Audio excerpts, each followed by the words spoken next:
The American Express Hilton Surpass credit card is right on the cusp of being an exceptional credit card. It's the middle tier Hilton credit card, and I think for some people this card is a no-brainer. However, I honestly don't love everything about it, and in this video I'm going to be talking about both the pros and the cons, who this card would be good for, and how to use it for maximum value. This video is part of a series of videos where I cover the best hotel keeper credit cards. So far I've covered the World of Hyatt card, the Marriott Boundless, and the IHG Premier, so that you can compare all of the $95 annual fee hotel keeper cards that are out there. But with that, let's get started talking about the Hilton Surpass, and if you do find value from this video, please consider hitting that like button. First, let's cover some of the downsides of the card, and then we'll move on to the benefits, which are many. The first downside to this card is that the card comes with a $95 annual fee. And that means you're going to need to work to get more value than $95 for this card. And unfortunately, it's not as easy as the other hotel credit cards to get more value than the $95 annual fee. But that doesn't mean it's not possible. And in fact, it might not be too hard, but it's not as simple and straightforward as the other hotel keeper cards. And I'll show you what I mean when we start talking about some of the benefits on the card. Next up, as far as downsides, is that the value of Hilton points is generally going to be around 0.5 to 0.6 cents per point. This doesn't make it a bad card by any means. As you'll see, you'll earn a lot of points with this card when I talk about the points earning category,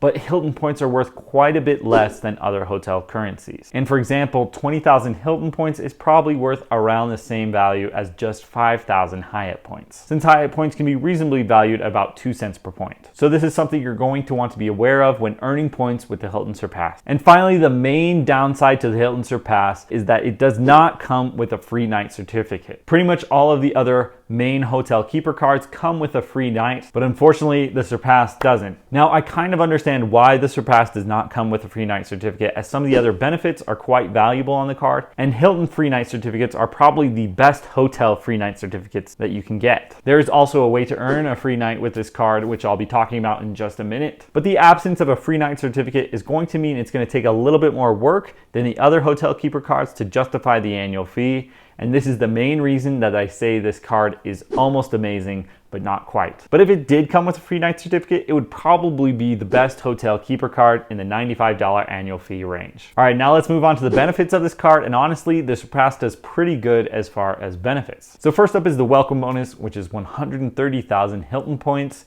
after you spend $2,000 in the first 3 months of holding the card. Valuing Hilton points at 0.5 cents per point, that's going to be about $650 in value from the welcome bonus. By the way, there is a strategy related to Hilton welcome bonuses and upgrade offers that I broke down in a recent video where you can earn 1 million Hilton points. So definitely check that out if you're interested. Moving on to the earning categories on the Hilton Surpass, you're going to earn 12 points per dollar spent on Hilton hotels and resorts, 6x on dining, US supermarkets and gas, and 3x on everything else. As far as other perks with the Hilton Surpass, you're going to be able to earn a Hilton free night certificate after spending $15,000 in a year on this card. And it turns out that free night certificate can be extremely valuable because it can be used at almost any Hilton property. And you can find quite a few uses where it could easily be worth over $1,000. For example, the Waldorf Astoria in Los Cabos, Mexico has rooms in December that cost $1,000 to $1,600 per night. And you could use the free night certificate to cover all of that. However, I mentioned to get that free night certificate, you're going to need to be able to spend $15,000 on this card. And personally, I think it might be better to use that $15,000 towards other welcome bonuses, like what I mentioned in my American Express credit card hacks video. Moving on to the next big benefit of this card, you're going to get 10 complimentary airport lounge visits through Priority Pass every year. If your airport has a Priority Pass lounge,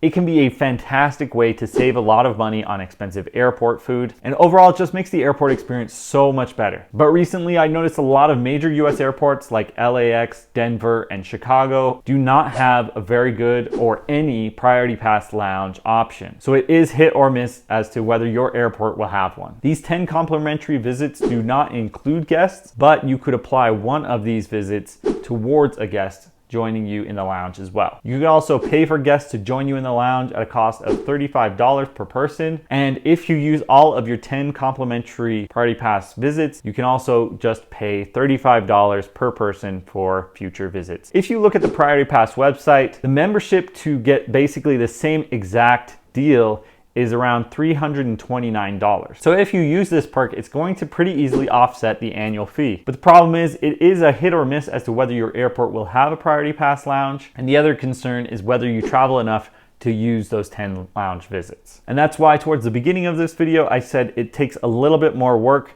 in order to justify this annual fee. It's just not as simple as staying one night and knowing that you got more value than the annual fee like with the other hotel keeper cards. Now moving on to the next benefit of this card, you're going to automatically get Hilton Gold status. This comes with a range of perks such as getting an 80% points earning bonus on stays, space available room upgrades, daily food or beverage credit, or a continental breakfast. And you also get the benefits of all the lower statuses, such as a 5th night free on award stay bookings, free bottled water, and free Wi-Fi. Another benefit to this card that might interest those who are high spenders is that you can earn Hilton Diamond status by spending $40,000 on this card in a year. Hilton Diamond comes with perks like 100% points earning bonus on stays, executive lounge access, suite upgrades, premium Wi-Fi, and more. There's a few other minor benefits worth mentioning on this card, such as no foreign transaction fees, which is nice if you're ever traveling internationally. You also get secondary collision damage waiver, which is nothing to get excited about. But if for some reason your primary insurance doesn't cover a car rental collision enough,